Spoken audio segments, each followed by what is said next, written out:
আজ আবার স্কলারশিপ প্রস্তুতির অঙ্ক রয়েছে। 1 নম্বর অঙ্কে দেখো √2n = 1024 হলে t²n/4 - 4 এর মান কত। এখানে 4টে অপশান দিয়ে রেখেছে, আমরা সমাধান করতে যাচ্ছি। আমাদের উদ্দেশ্য হচ্ছে n এর মানটা বার করে নেওয়া। তাহলে √2n 1024 বসিয়ে সেখান থেকে কিভাবে n বার করলাম দেখো। √ তুলতে গেলে /2, 2 × 10 1024, n/2 10, তাহলে n 20।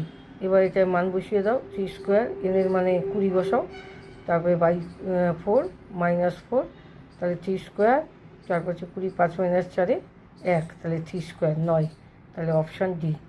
তারপরে কি বলেছে, x ও y দুটি ধনাত্মক পূর্ণ সংখ্যা যারা পরস্পর মৌলিক। l ও h হলো তাদের লসাগু এবং গসাগু, তাহলে l⁻h এর মান কত হবে। তাহলে এখানেও 4টে অপশান রয়েছে। আমরা জানি পরস্পর মৌলিক হলে গসাগুটা 1 হয় আর লসাগুটা গুণফল হয়। তাহলে xy এর লসাগু হবে xy, আর x আর y এর গসাগু হবে 1। তাহলে l⁻h মানে xy⁻1 মানে xy। তারপর এটা কী বলছে, যে কোনো ধনাত্মক পূর্ণ সংখ্যা n এর জন্য 2 × 4n² + 1 এর একক স্থানে সংখ্যা কত হবে। এটা কিন্তু বিকল্প 1 2 3 বসিয়ে দেখে নেওয়া যায়, কিন্তু ওটা একটু কঠিন হয়। তাই আমরা এইভাবে করলাম। আমরা এখান থেকে কি করলাম, 2 × 2n করলাম, তার স্কোয়ার করলাম, +1 করলাম।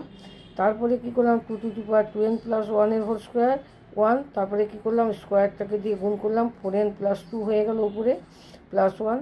এবার এটাকে কি করলাম, প্লাসটাকে ইন্টু করলাম, 2 × 4n × 2 n, আর তাহলে এটা হলো 2² মানে 4 আর 2 × 4n, তাহলে এখান থেকে +1। এবার হয়ে গেল 4 × 2 মানে 16n। এবার 16n এর একক স্থানে কী আছে, 6, আর 4 × 6 16n এর একক স্থানে তাহলে কী থাকবে, 4 × 6 এর একক স্থানীয় অঙ্ক, 4 × 6 = 24 এর একক স্থানীয় অঙ্কটাও 4, আর 1 যদি তার সাথে যোগ হয়, তাহলে 4-এর সাথে 1 যোগ হলে কী হলো, 5। তাহলে এখানে অপশানটা হবে 5। তাহলে এই টোটালটার একক স্থানীয় অঙ্ক হবে 4 + 1 5। তাই এই ছিল আজকের তোমাদের বিষয়বস্তু, 3টে অঙ্ক। তা তোমরা ভালো করে দেখে নিও। আমি আবার অনেক দিন পরে করালাম, কেন মাঝখানে দোল, হোলি, আমার শরীর খারাপ সব ছিল, সব মিলিয়ে। তোমরা চ্যানেলটাকে লাইক করে দিও, হ্যাঁ, আর সাবস্ক্রাইব করে নিও।